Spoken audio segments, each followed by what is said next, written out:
I usually just write mine in a book. I think Sarah's the only one that actually writes it on the site. But it's funny because I'll write my stuff down, and then I'll see what she wrote, and I'll be like, did we both read the same passage? It's crazy, but I think God talks to each person like individually. So it's really cool that we're all getting something out of it, and it's individual for each one of us. And then once a month we get together with like a Zoom call. So it's just really neat doing something spiritual like that with your daughter-in-laws. It's just been really enjoying it, and it's been a blessing. Amen. That's great. That is a blessing. And I can confirm that there are many people that come up after you preach a sermon and they say, oh man, I really got this out of the sermon. You're like, I don't remember ever saying that. I don't know if it just kind of came to you somehow, but I'm glad you got something out of it, but I don't think I actually said that. But that's cool, So it is neat how God impresses different things on our hearts. All right, anyone else? Final chance? All right. Sound like they cut me off, but that was probably just the sound there. All right, well, thank you. Thanks for sharing. Appreciate those that have shared. We do have our missionary letters tonight, so we'll take a few moments here and write to some of our missionaries. If you haven't gotten the papers, I can come around and hopefully get you squared away. But I'll just explain. The yellow sheet is Hannah Bennett, and we just had an update from her, South Africa. Just remember, she's praying for a number of things. She had some health issues at the start of the year, and then she's trying to get her driver's license. So encourage. She failed, I think, the first one, and then she was coming up to a second test. So we can encourage her with that. And then they're also trying to raise funds for a medical mobile clinic. And then Jeff and Paula Castle, as they're serving with Rock of Ages Prison Ministries. And then Dr. Cherian in India, and we just had an update from him just a couple weeks ago as well. And then the Conrads, Southeast Asia. So those are the missionaries that we're going to be writing to, and let's take about 6 or 7 minutes and try to encourage them. If you need any papers or a pen, just raise your hand and I'll try to get that to you.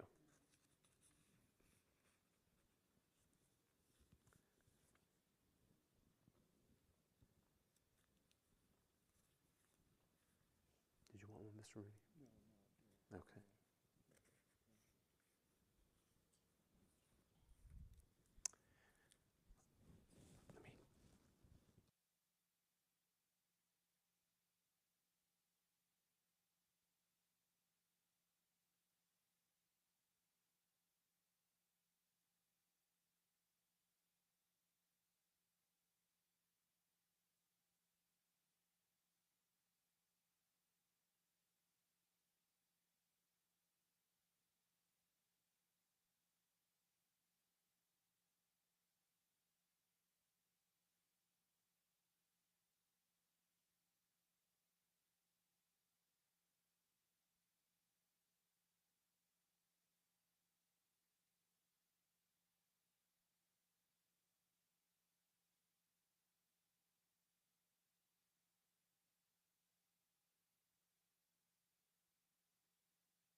All right, well, thank you for those that have written. I know that it's an encouragement to our missionaries, a great encouragement for them.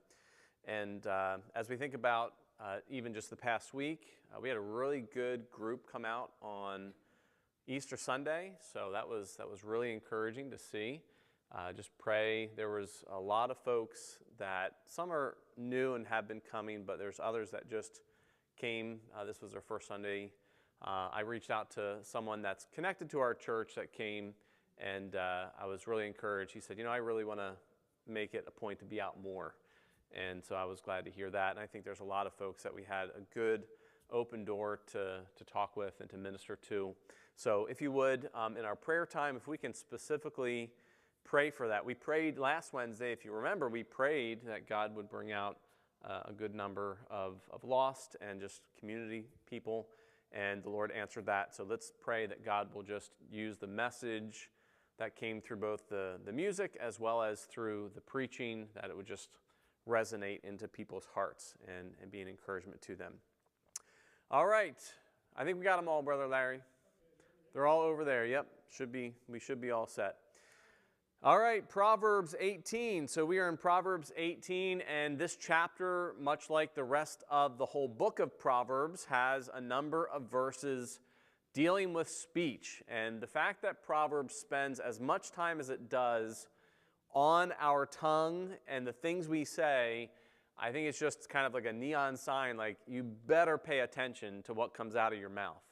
And it's really hard to bridle our tongues, which is why the book of James, the New Testament Proverbs, reminds us, don't pursue any kind of positions of leadership, because those that have to talk a lot wind up stumbling over their words, and it's easy to offend people. Sometimes we offend people even without our words, but it's very easy to offend people with what we say. And so this chapter, especially in this section, we're going to look at 4 verses that aren't right in order, but there's pretty close together. And we're going to look at these verses. And the first verse we're going to look at tonight is kind of this positive outlook on a person's speech and ultimately the wisdom that can be given through what we say. And then the second set of verses is going to focus more negative, kind of the negative perspective of our speech. So the first verse, verse number 4, the words of a man's mouth are as deep waters, and the wellspring of wisdom as a flowing brook. And then the negative, skip a verse, go to verse 6, a fool's lips enter into contention, and his mouth calls for blows. A fool's mouth is his destruction. His lips are the snare of his soul. The words of a talebearer are tasty trifles. They go down into the inmost body. So let's take a look at the first verse. The words of a man's mouth are as deep waters, and the wellspring of wisdom as a flowing brook. Now, notice the similarity of verse 4 to another proverb we find in chapter 20, and this is, counsel in the heart of man is like deep water, but a man of understanding will draw it out. I think, Pastor Whitmer, you should talk about this one, because I think you've mentioned this verse a lot. I think I remember us talking about this a little bit. So when we get to some of the questions, hopefully you can give us some of that counsel. Now, in both of these verses, a man's speech is connected to wisdom and to counsel. So, in what ways are the words of a wise man's mouth deep waters? So, in what ways are these words coming from this wise man, how are these deep waters? What does that even mean? It's what? Okay, his thought. Okay, thoughtful. So it's coming from a place of depth, maybe. Yeah, that's a good call. Deep waters, there's depth to it. Casey? Okay, volume. So like a wall of water or a channel of water, column of water, I guess we would say. So there's kind of volume there. There's depth to it.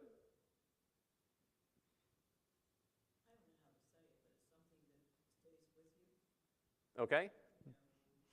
It, yep, it sticks with you. And then connect that as well, so these deep waters, and then you have this wellspring of wisdom and this flowing brook.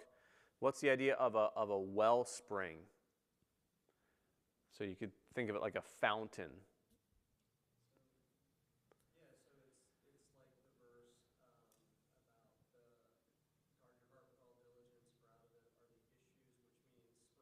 Okay.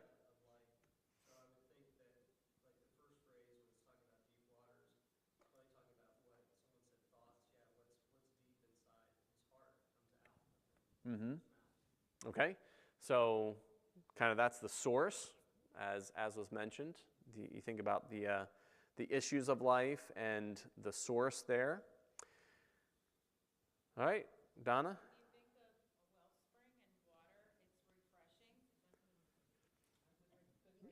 You guys are thinking alike.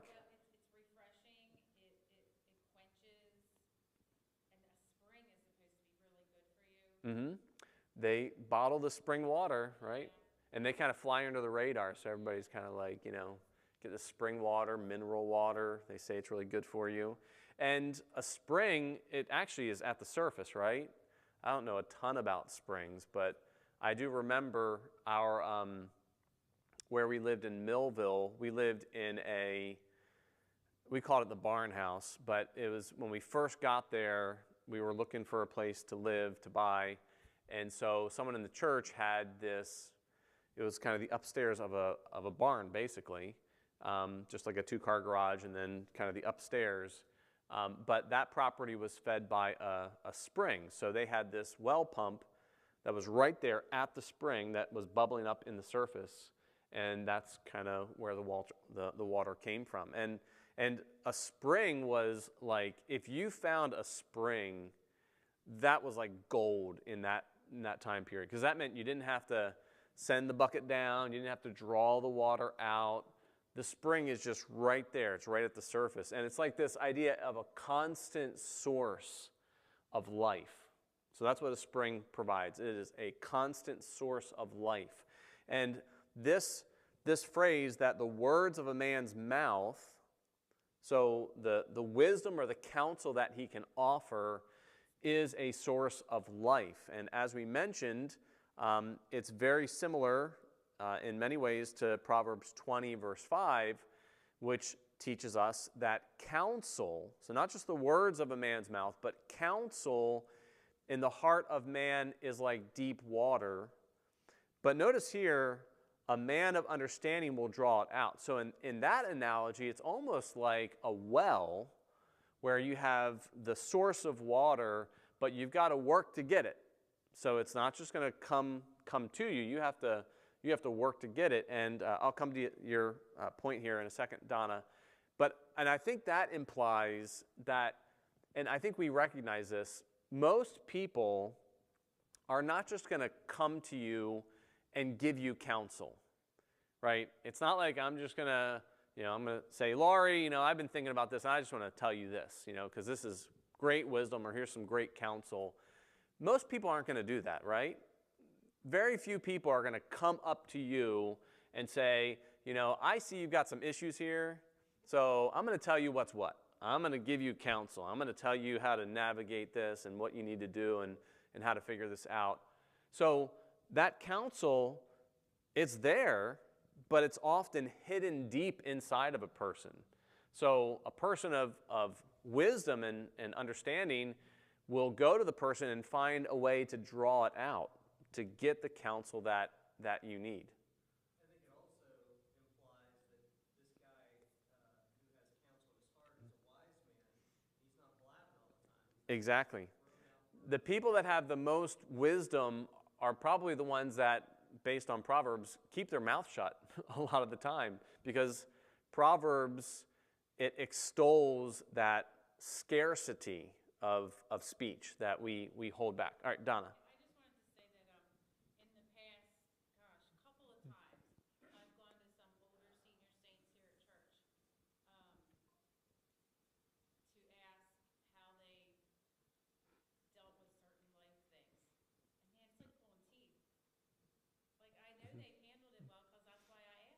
Yeah. because I watched. Well, it's deep water. So It's deep down in the well. they really, they're like, well, I just did it, or like they don't have a lot of conflict because they're just like everybody else, they're just getting through.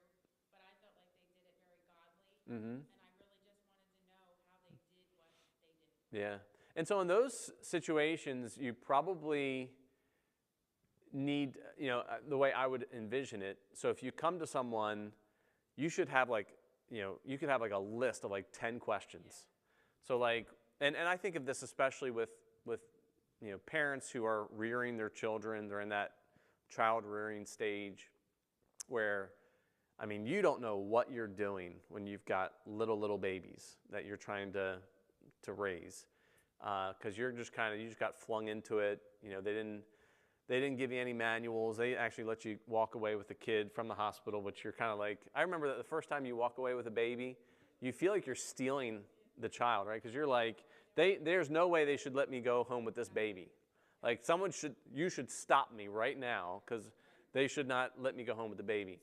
But you come and you're just like, how do I even do this? And there's a lot of people who have gone through it that have a lot of wisdom, and I think it's foolish, especially, I think of as young parents, but this is for anything.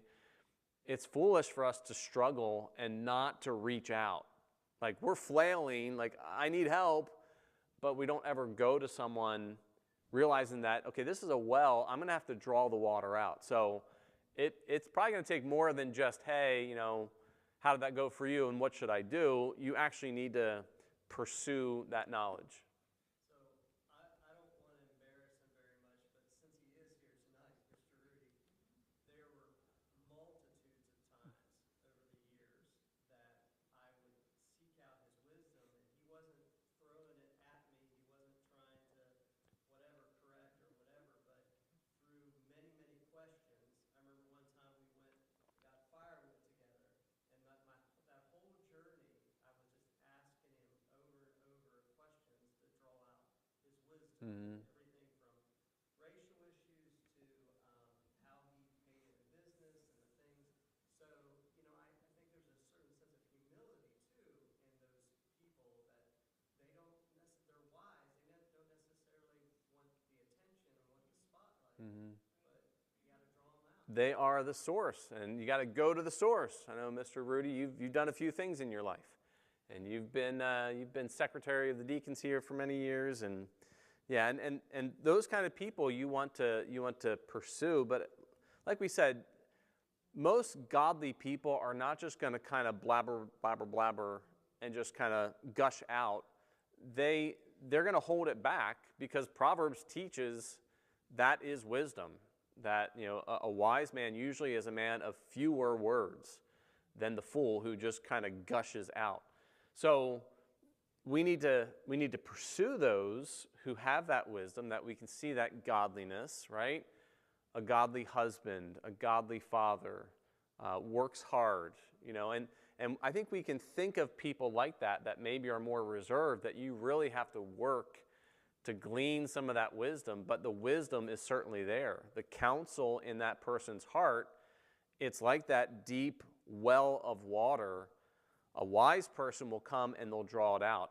And this is where we do with the discipleship initiative. This is one of the goals that we have for that, so that there's a more interactive and more one-on-one personal relationship between members of the church, so that when people have questions, and especially the younger men, younger ladies, they have questions, how do I navigate this? How do I handle this? Kind of like Donna, you're talking about, you've been through it. What should I do in this situation? That you can pepper them with questions, and they can, by God's grace, respond. And it's not that, an older person, a godly person, has all the answers, but they've been through it. It's kind of like with our seminary, Pastor Llewell, who's our assistant director, we have one of our professors who teaches, and the constant knock against that teacher is that he never answers questions. Like, he always is like, I don't know. I mean, I'm not an expert in all that. And I've talked with the professor, and I've talked with Pastor Llewell. also, and I said, listen, when you're teaching a course, unless you have a wild student who like knows, has got a PhD in that for some strange reason, you are the expert. You are the expert. They're coming to listen, to hear you, and to hear what you're going to present from the scripture or from, this realm of counseling or expository preaching, whatever it might be. You are the expert. So, unless you absolutely have no clue what they're asking, you need to give them an answer. Now, the answer might be, here's one view, here's another view, here's a third view. I land with this view, but I could be wrong. That might be an answer, and that's fine. But just to say, well, I'm not an expert, who knows, is not an answer. And, there's plenty of times, students ask me questions, and I say, I have thought about that, and, this is kind of where I land. Could be wrong. There's only been a couple times that a student asked me a question I have never thought about. And the times that happens, it is so far out into left field. It's like, I think you're the only person that ever thought that, in the world, in all of history. That is so far out there, that's, for lack of a better, it's crazy. That's a crazy question. But 99.9% of the questions I get are straight down the line, okay, I've thought about that, and I've wrestled with that a little bit, some more, some less. But here's some views out there that I'm aware of. And sometimes I'll just say, I don't really know. It's been a while since I've looked at that, or I haven't really studied that in depth recently. And I'll say, would you mind after our break, we have a class break usually in the middle, I'll just kind of refresh a little bit, and I'll come back to you and I'll give you an answer. So people want answers, and it's not helpful if people are coming to us with questions. It's not helpful to just kind of throw up our hands and say, I don't know. You'll figure it out. What's helpful is to say, this is what my experience was. This is probably where I messed up, where I think I would have done things differently if I had a second chance. This is what, I've come to see Scripture teach about that. And this is, if I were in your shoes, this is what I would do. I just talked to someone today and gave them counsel. They called for counsel, and I said, if I were in your shoes, this is what I would do. Just laid it out. They can take it or leave it. They don't have to do what I think is wise, but it's at least, this is what I would do if I were in your shoes, if I had to guess. So we want to provide the counsel and make sure that the counsel that we offer is clear, that the counsel that we offer is biblically centered, and that ultimately it's going to be helpful understanding the situation that they're in. And then on the flip side, when we are seeking counsel, which we should never get to a point where we think we don't need counsel. That's obviously a huge red flag in Proverbs. So when we are seeking counsel, you pick someone that holds wisdom, that you can see that. They are a wise person in how they handle their affairs, how they handle their lives, their wives, their children, their business, whatever it is that they're involved in, they are wise in that. But it does take some effort for us to draw that out. So I think we got the analogy there. And then we have verse number 6 down through verse number 8. A fool's lips enter into contention. So here's that word for strife again. His mouth calls for blows, literally a beating. A fool's mouth is his destruction. So it is just causing problem after problem, leading him to destruction. His lips are the snare of his soul. It's like a trap he can't avoid. And then the words of a talebearer are like tasty trifles. They go down to the innermost body. So verses 6 and 7 are basically the same thing, just on repeat. It's the same observation. It is a chiasm for those that love the word chiasm. We bring that up fairly regularly here in our study of Proverbs with the Hebrew poetry. You have a fool's lips entering into contention. You have his mouth calling for blows, and then his mouth is his destruction, and then his lips are the snare of his soul. So you can see the fool connecting these verses, the lips at the top and the bottom, the mouth there in the middle, and then just these synonyms for conflict. You have contention, you have blows, which is the result, the destruction, and then the snare of his soul. So, like we've seen in Proverbs over and over again, this proverb, these proverbs here connect a fool's speech with conflict. So why does a foolish person invite conflict? Why does his mouth invite conflict, blows, destruction, and traps? Why is that? Why does a fool's speech invite all that trouble? They don't think before they speak. There's no filter.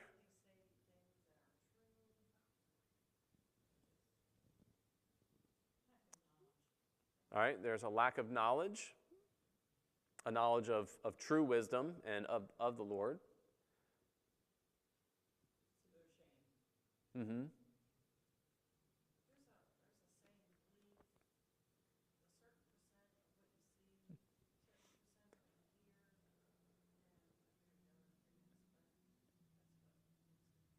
Mm-hmm. Yeah, and don't necessarily back it up. Aren't known for following through. What else? I mean, we've studied the fool, right? In Hebrew, kasil is the word for fool, and this just comes all throughout the book of Proverbs. There are people that thrive on conflict, Mm. whether it's their family of origin, that's just their way of connecting, or they're just emotionally immature or spiritually immature. I also think some people are manipulative, so that can cause conflict. Mm-hmm. So the fool is acting in foolish ways, and it leads to conflict. Yeah, maybe you can tell me why siblings like to fight so much. Maybe you can tell me, so conflict with that. Explain maybe in your vast counseling understanding. I mean, they're competing for the same two parents, they're competing for that. There's birth order, there's personality. They're learning. So I teach conflict a lot in counseling, which really surprised me when I started counseling. I thought I was going to be counseling hurting people, and then these people were coming, why this conflict and that, and I was like, oh my gosh, I hate conflict. What in the world am I even doing here? But conflict, to the person that's on the other side of it as a believer, we can really, that's like a real opportunity Mm. to be Christ-like, to be sanctified ourselves, to be selfless, and this is the worst one, right? To lovingly confront the person that's doing the conflicting. Mm. Like all of those things, like God can use for His glory. Yeah. That's like the other side of it. But the fool is just the fool. I mean, saved or unsaved. If they're saved, that's an opportunity for another believer Mm-hmm. to lovingly speak the truth in love. Yeah. For their sanctification. Yeah.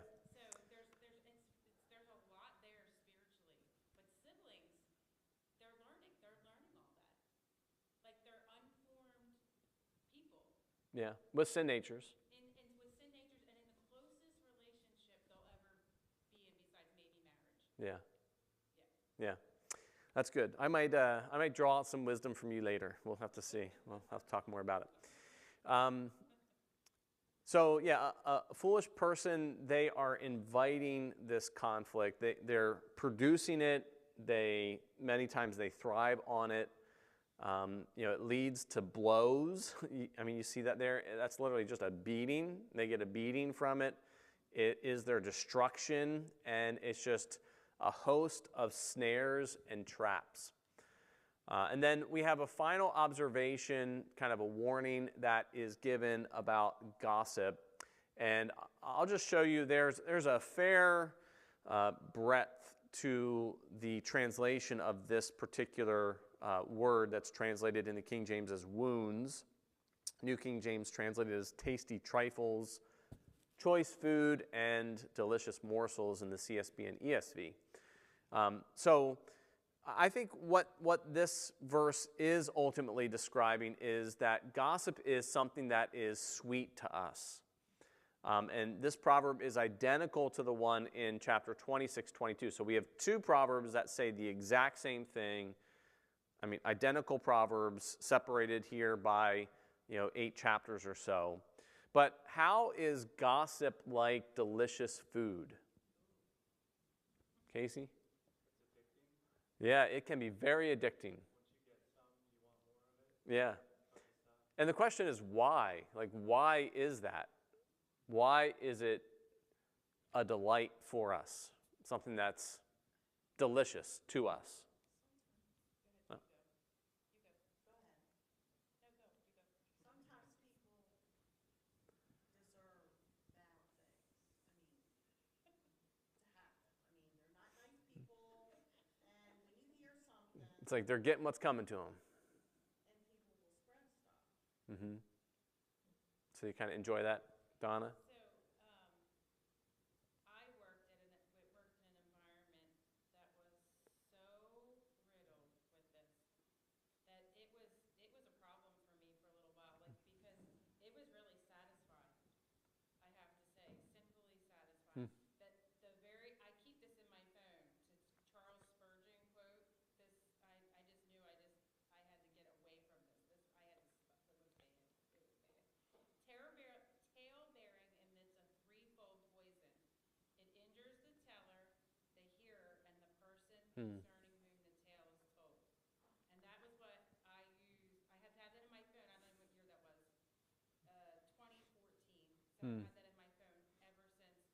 And that job, oh my goodness, that was what everyone did there for fun. Yeah. It was so horrible. But yeah, I think that it says it goes down into the inner parts of the body. It could be feeding you could be thinking you're smarter, you're in with the crowd. Oh, like there's so many things. It can be used, like Doreen said, very, very horribly. You can ruin somebody. Yeah, through gossip. Yeah. Especially if it's true gossip. Yeah. Yeah. And that's even Christians kind of, they're sharing prayer requests, but sometimes it's like, I'm not even sure that's a prayer request. Is most gossip negative about the person? I don't know. I guess, yeah, most like negative things that are happening to them or from them. Sadistic nature in most of us that we don't like bad things to happen to us, but there's kind of like this entertainment value or like, oh, something's happening, especially like Doreen says, if it's a person who deserves it, as she says. But I think we like sometimes to see people Yeah. fall or fail. I think you're right. So, and that comes back to, and we should ask ourselves, why is that? Why do we find pleasure in that? And I think it is kind of our survival nature. Like, bad things are happening to them. That means, even some of the bad things that happen to me, it kind of lessens the blow. Does that make sense? Yeah, but I know, like, we have an extended family group, that part of the extended family, that is their entertainment. Mm-hmm. Like, that is, like, there is nothing else, like, you're like, please can we just talk about something else? There is nothing else that goes on except for that Yeah. in this One little group. yeah. I just remember hearing this before about a guideline to remember before you speak. You say, is it true? Is it necessary? Is it kind? And if you answer all of those questions, you're not going to be gossiping. You're not going to be saying things that would hurt other people. Yeah. And it's hard to stop people, but one thing that, again, kind of guideline is if I'm not part of the problem and I'm not part of the solution, I probably don't really need to know about it. So if I'm not the cause of the issue, and if I'm not the one who's going to help solve the issue, then there's obviously some value in praying for people. But I think as Christians we have to be careful about couching. Let's pray for this person, and let me tell you all the gory details, of why things are so rotten. It's like a woman going in the backyard to the end of the fence to meet the neighbor in the backyard. Can't wait to hear the gossip. Mm-hmm. Yeah, yeah. It sometimes happens with neighbors. It happens at the water cooler with coworkers, with family, in churches. Yeah, so we have to be on guard, especially for that. We'll end with this quote: even though so harmful, gossip, even though so harmful, people often find the words of gossips irresistible. And this proverb likens gossip to fine food that is hard not to eat, but once eaten, it penetrates deeply into a person. It becomes a part of you. And that's where we want to be on guard and be careful. All right, well, hopefully we've learned a few things and are reminded of a few things here as it comes to relationships, as it comes to counsel. So speech used in a positive way, you can get great wisdom and counsel from people. Speech used in a negative way can tear others down and can ultimately lead to destruction. All right, we'll take our time now for prayer. We'll split up here. Again, if you can remember to pray for those that came on Sunday, it was a really clear gospel message. That was about as clear as it can get. So just pray for God's continued working in people's hearts, and just that God would continue to bless through that service. And then a couple requests that we're just continuing to pray for. Josh, we're still praying for a job, right? So that's still on our list here. So pray for Josh. Let's really pray for that. And then let's see.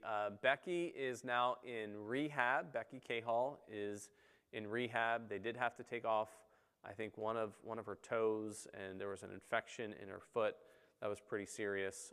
So pray for her. Pray for her as she is recovering.